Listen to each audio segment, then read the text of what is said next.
بانی P T I سابق وزیر اعظم عمران خان اور شاہ محمود قریشی کو 10 سال کی سزا سنا دی اور ان کی اہلیہ بشرا بی بی کو توشہ خانہ کیس میں 14 سال قید بامشقت کی سزا سنا دی گئی. Now this decision comes less than 2 weeks before Pakistan is due to go to the polls. Imran Khan has long argued all of these cases against him are just meant to keep him out of politics.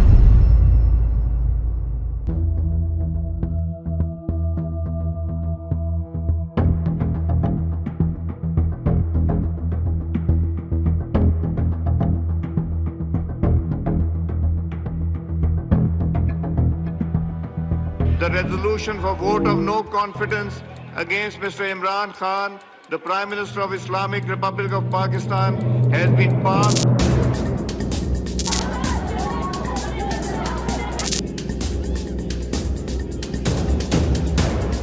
توشہ خانہ case میں 3 سال کی سزا، جن پر 5 سال نااہلی کی تلوار بھی چل گئی.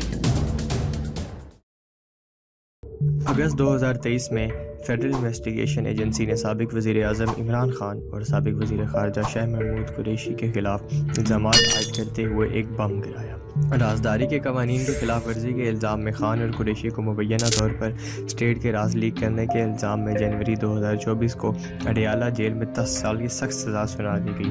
یہ سزا پاکستان کے آفیشیل سیکرٹس ایکٹ 1923 کے سیکشن 5 اور 9 کے تحت سنائی گئی تھی. آفیشیل سیکرٹ ایکٹ 1923 پاکستان کا ایک قانون ہے جو ہندوستان میں برطانوی دور سے اس کی ابتدا ہوئی. اس وقت کے دوران ریاستی سیکرٹس کی حفاظت اور برطانوی سلطنت کی سلامتی کو برقرار رکھنے کے لیے نافذ کیا گیا تھا اور یہ آج تک پاکستان میں نافذ ہے. یہ ایکٹ اہم رازوں کو محفوظ رکھنے اور اس بات کو یقینی بنانے کے بارے میں ہے کہ سرکاری دستاویزات قابل اعتماد رہیں اور ایسے شخص کو روکا جا سکے جو ملک کی سلامتی کو نقصان پہنچا سکتا ہے. خان اور شاہ محمود قریشی ان پر غلطی کا الزام لگایا گیا تھا. وہ غلطی کیا تھی؟ وہ مارچ 2022 میں واشنگٹن میں پاکستانی ایمبیسی کی طرف سے بھیجے گئے ایک اہم پیغام کو سنبھالنے کے ذمہ دار تھے جسے انہوں نے لیک کر دیا تھا. 7 مارچ 2022 کو مبینہ طور پر امریکہ میں پاکستان کے سابق سفیر اسد مجید خان اور امریکی معاون وزیر خارجہ ڈونلڈ ڈوک کے درمیان ایک اہم بات چیت ہوئی. یہ بات چیت خان کے ماسکو کے دورے کے 2 ہفتے بعد ہوئی جس دن روس نے یوکرین پر حملہ کیا تھا. تبادلے میں لو نے خان کے دورہ روس اور یوکرین جنگ پر پاکستان کے نیوٹرل موقف کے بارے میں تشویش کا اظہار کیا اور کہا I think if the no confidence vote against the Prime Minister succeeds, all will be forgiven in Washington because the Russia visit is being looked at as a decision by the Prime Minister. Otherwise, I think it will be tough going ahead. اس گفتگو کی تفصیلات ایک خفیہ سفارتی cable کے ذریعے اسلام آباد تک پہنچائی گئی جسے دی انٹرسیپٹ نے اگست 2023 میں ڈیکوڈ کیا. اشاعت نے دعویٰ کیا ہے کہ اس نے ایک سائفر کو ڈیکوڈ کیا ہے جس کا اشارہ خان کی بے دخلی میں امریکہ کے ملوث ہونے کا ہے. خان نے برقرار رکھا کہ ان کی برطرفی پاکستان کے فوجی اور سیاسی مخالفین میں. سائفر کیس کے بعد توشہ خانہ کیس کی طرف جاتے ہیں. توشہ خانہ کیس اگست 2022 میں شروع ہوا جب پاکستان ڈیموکریٹک موومنٹ کے ممبرز نے خان پر اپنے سالانہ اثاثوں کے اعلانات میں توشہ خانہ کے تحائف کی تفصیلات ظاہر کرنے میں ناکامی کا الزام لگایا. یہ الزام آئین کے آرٹیکل 62(f)(1) کے ساتھ پڑھے گئے آرٹیکل 63 کے سیکشن 2 اور 3 کے تحت بے ایمانی، من گھڑت معلومات اور غلط اعلانات کے تحت لگایا گیا. آرٹیکل 62(f)(1) وہی آرٹیکل ہے جس کے تحت سابق وزیر اعظم نواز شریف کو 2017 میں نااہل قرار دیا گیا تھا.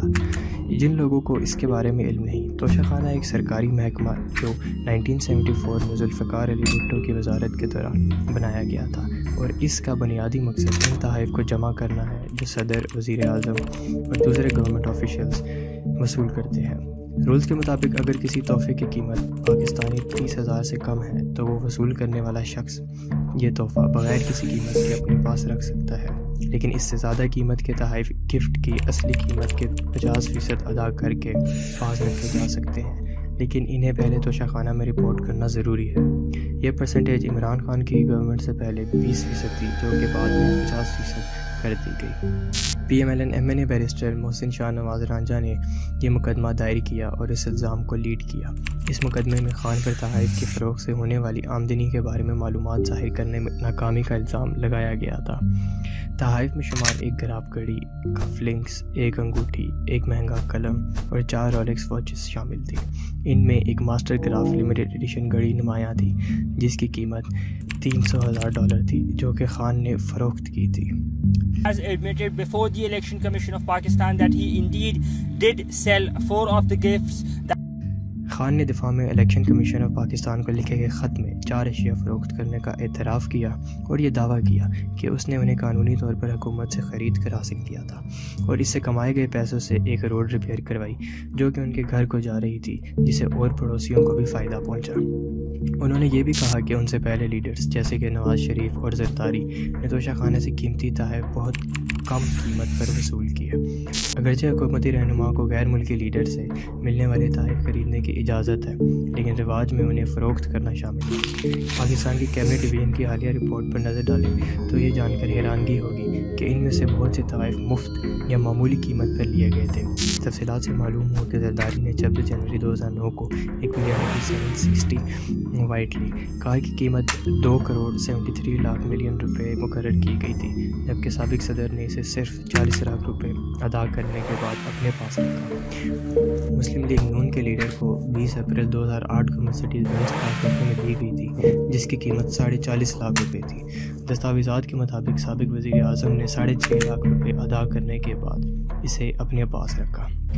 یہاں ایک ضروری بات یہ ہے کہ توشہ خانہ کے پروسیجرز میں رول نمبر 9 کے مطابق تمام اینٹیک اشیاء اور کاریں وصول کرنے والوں کو خریدنے کی اجازت نہیں ہوگی۔ کاریں کابینہ ڈویژنز کی کارز کے سینٹرل پول کو دی جائیں گی، لیکن اس کے باوجود یہ گاڑیاں ہمارے لیڈرز نے توشہ خانہ سے تاہم خان کے قانونی ہونے کے دعووں کے باوجود 5 اگست 2023 کو اسلام آباد کے ٹرائل کورٹ نے اپنا فیصلہ سنایا، جس میں عمران خان کو کرپشن کا مرتکب پایا اور انہیں 3 سال قید کی سزا سنائی، اور ECB نے غیر اخلاقی رویے اور غلط اعلانات کا حوالہ دیتے ہوئے انہیں 5 سال کے لیے عوامی عہدہ رکھنے سے نااہل قرار دے دیا۔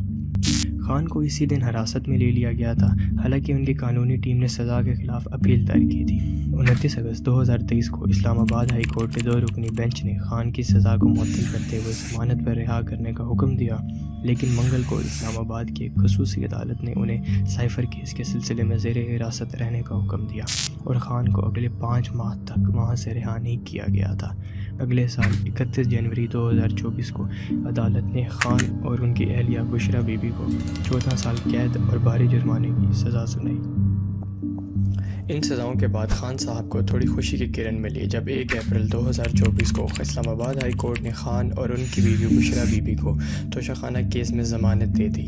3 جون 2024 کو سائفر کیس کے الزامات کو غلط قرار دیتے ہوئے خان اور شاہ محمود قریشی کو بھی ضمانت دے دی گئی، لیکن اس کے باوجود خان صاحب جیل میں رہے۔ یونائیٹڈ نیشن نے خان پر لگائے گئے کیسز کو غلط قرار دیا اور عمران خان کی فوری رہائی کی اپیل کی، لیکن نکاح کیس میں عمران خان ابھی بھی قید میں ہے، جو ان پر کیے گئے کیسز میں سے ایک ہے۔ کیا آپ کو لگتا ہے کہ عمران خان پر لگائے گئے الزامات درست تھے یا انہیں انتخابات سے روکنے کے لیے ایک سازش تھی؟ اور کیا خان کو آنے والے وقت میں رہا کیا جائے گا؟ جیسا کہ ہم مستقبل کی طرف دیکھتے ہیں، غیر یقینی کی صورتحال بڑھتی جا رہی ہے، لیکن ایک سوال باقی رہتا ہے، کیا انصاف غالب ہوگا یا سیاست کی فتح ہوگی؟ جاننے کے لیے ساتھ رہیے۔ شکریہ۔ نوجوانوں کے جذبے کو دیکھ کر لگتا ہے کہ یہ جہاں ابھی زندہ ہے، یہ جہاں ابھی زندہ ہے۔